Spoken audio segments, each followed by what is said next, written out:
everyone, it's Margaret Manning here, and welcome to Mornings with 60 and Me. Today is Friday, October the 21st.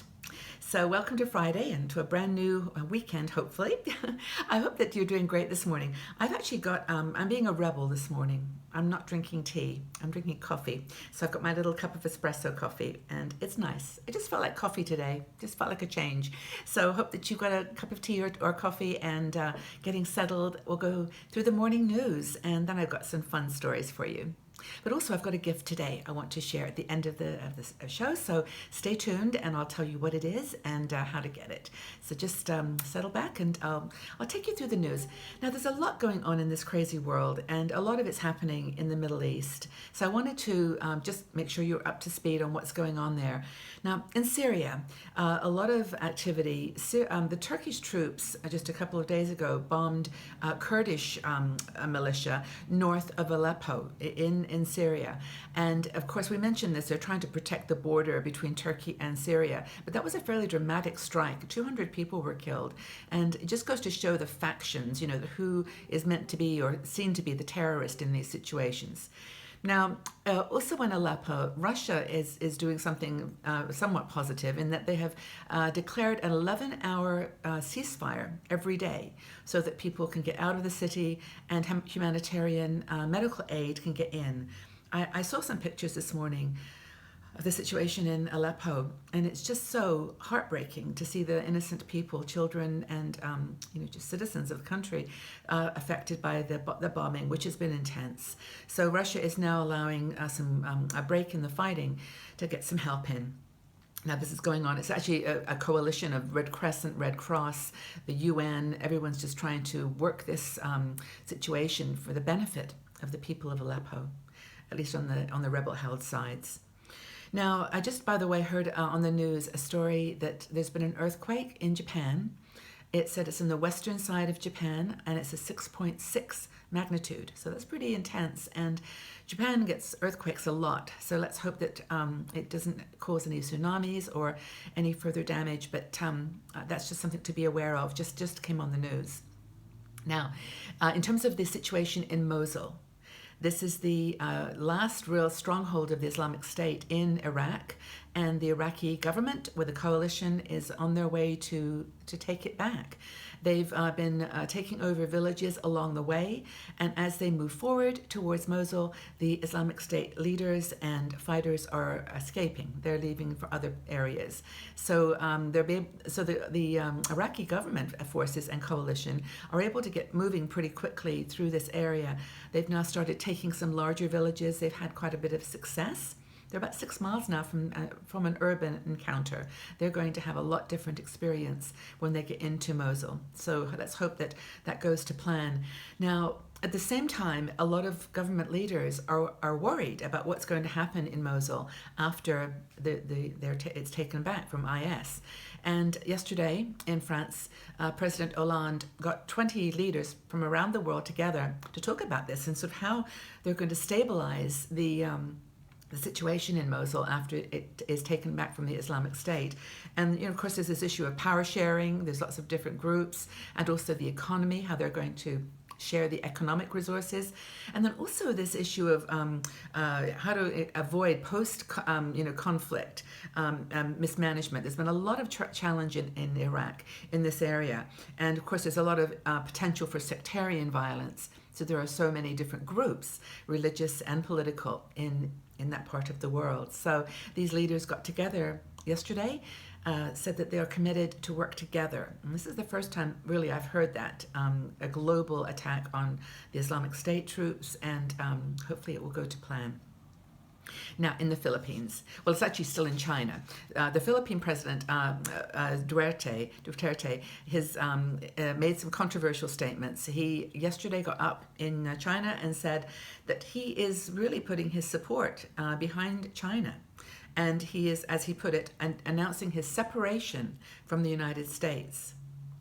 Not sure what this means. The United States is the single largest trading partner in the Philippines, so a lot of entanglement there, but he says he's going to free himself from the United States, and we'll see what that actually means over the next few days. Now, China has one of the few people that has backed his very dramatic policies on dealing with drug dealers and drug abuse in the Philippines.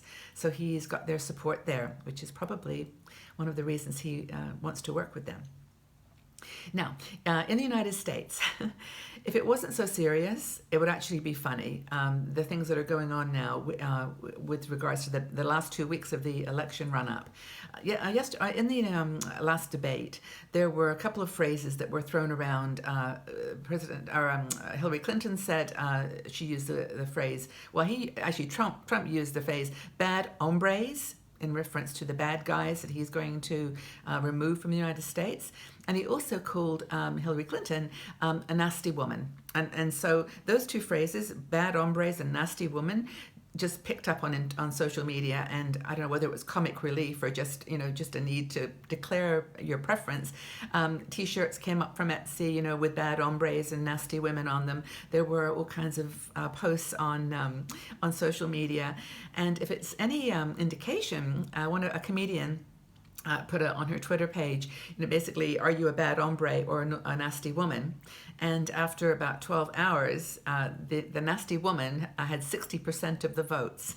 So who knows? But it really is, I'm not laughing at the situation because it's super serious, but it just goes to show how people are looking for a bit of comic relief from this situation.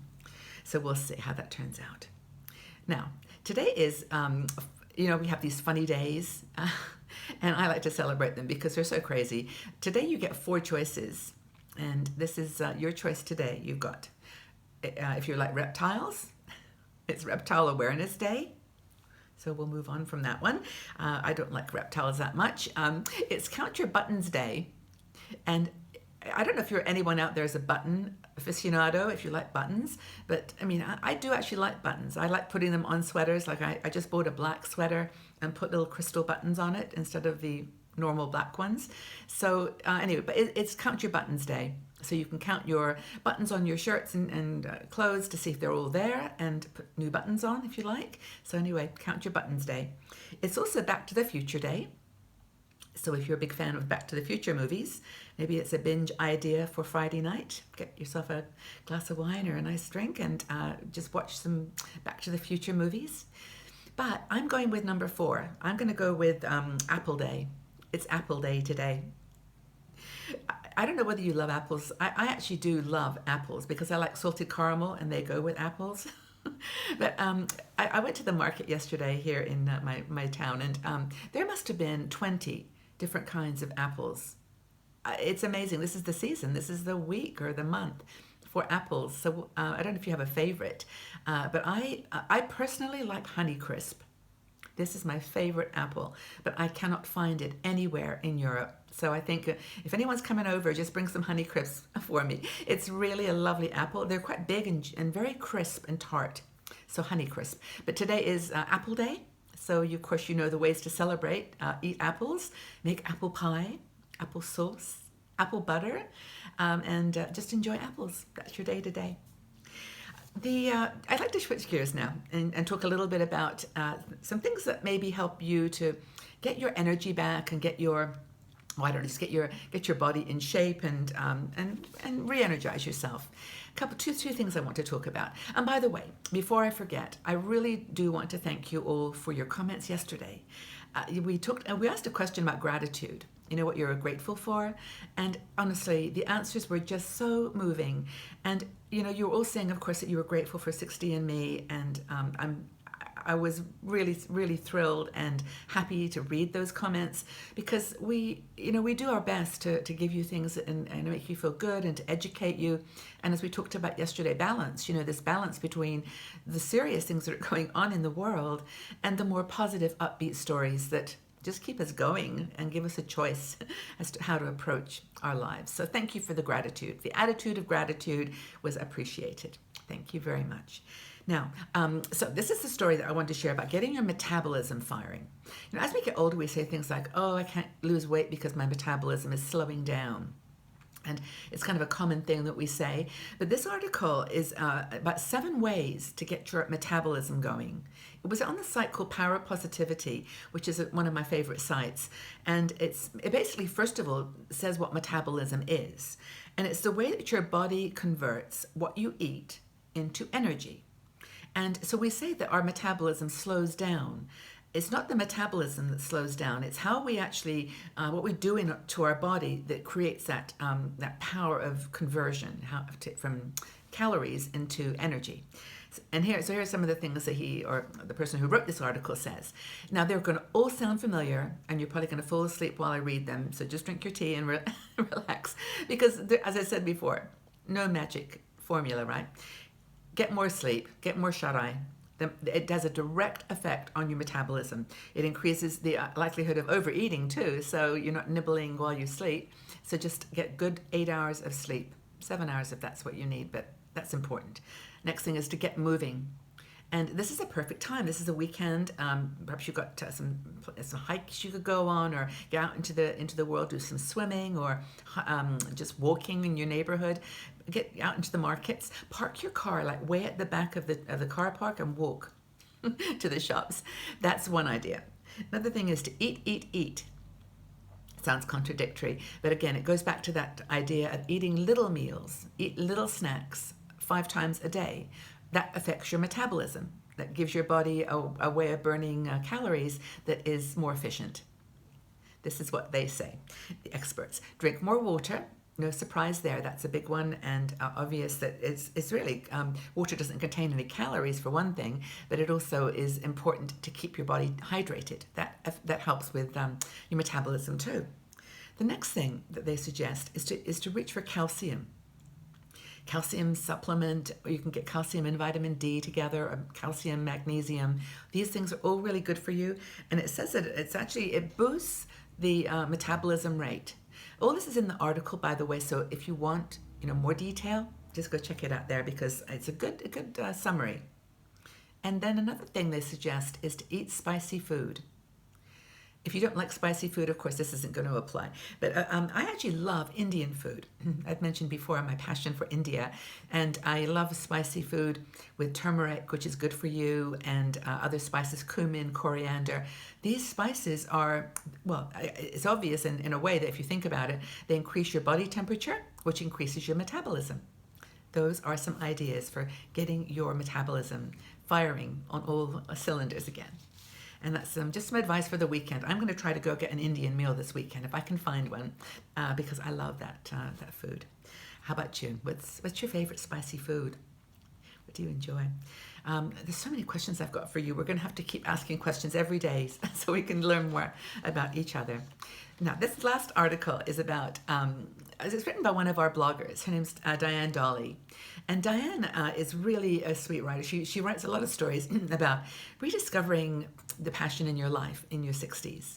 And the article that I want to share with you is one she wrote about when the thrill is gone. When was the last time that you woke up, went out into the world and said, I am just so thrilled with my life? That is such a powerful word. And her article is like, really, when was the last time you felt that thrill, to your fingertips?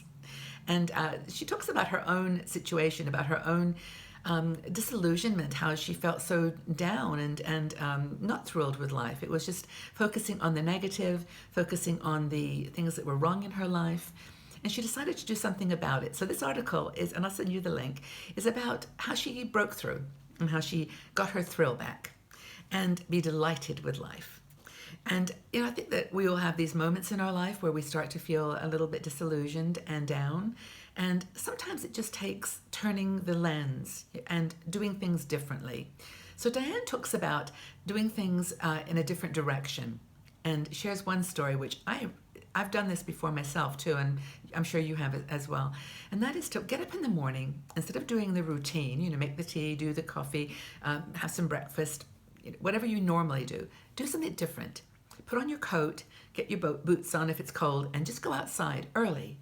Take a thermos of coffee, just sit on your steps, or maybe if you live near a park and you feel like you can walk in the early morning, go down and just watch the sunrise. Just do something like that that's completely different than your normal pattern. see things through different eyes. I think that's really a good idea. I think these, not let these small annoyances that we have in our life get to us. Just try to see things as a child through a new lens. And then the next thing she does, which I think is related, is to take a different route, do things again differently. Maybe it's that think different mantra. And that is, she mentions how, and like I have, tried all kinds of exercises, meditation, mindfulness, all kinds of things, but just felt that just doing something differently sparked you in the same way. Like, for example, instead of driving the same way to work every day, do a different direction. Just take a different road. Go down take a parallel road, or stop and have a coffee in a different place, somewhere you've never been. Do something that puts that memory really close to the top of your mind. And remember we talked about this the other day, about having what they call memory markers, where you do something that's like, wow, that's amazing. And then you just feel that thrill again, that life is exciting and interesting. And I think that that's a really helpful, way to change up your life and get that feeling back of excitement. So if you've got some things that you do, I'd love to hear about them. Let's just share the way we get the thrill back in our lives. It'd be really great. Now, before I forget, I just want to show you the gift for today. And this is, of course, one of my beautiful scarves. I really like this scarf. I think it's really pretty. Can you see the pattern? This is the pattern at the end of the scarf. It's sort of narrower than it is wide, and the scarf itself is like a beautiful turquoise, but it just has this incredible edge to it, which I really like. I'm going to just put it back up there so you can see. Isn't that gorgeous? I think it's lovely. So I would like to give this scarf to someone and to bring a thrill back to your life. If you would like to have it, all you've got to do is just put your details in the section below, leave a comment about anything, and I'll find someone randomly to send it to. So a little gift from 60andMe for you. So I finally would like to ask you a question, something to get the conversation going. And it relates to the story by Diane. And I'd like to know, are there any places that really inspire you, places that you go for inspiration? Now, maybe it is a park or a place in your city, or perhaps a place in your house. Maybe it's a place in your own home where you just go for inspiration. I'd love you to share your comments in the section below on that, and talk to each other. If you see something that someone mentions that is something you would do or that you're interested in, just do a shout out and get to know each other. I'm really happy that that's happening, so let's keep it going. So my question is very simply, where are the places that you go for inspiration? Thanks everybody for being here. Have a really fabulous Friday, and I'll see you all back here tomorrow on Mornings with 60andMe. Take care. Bye-bye for now.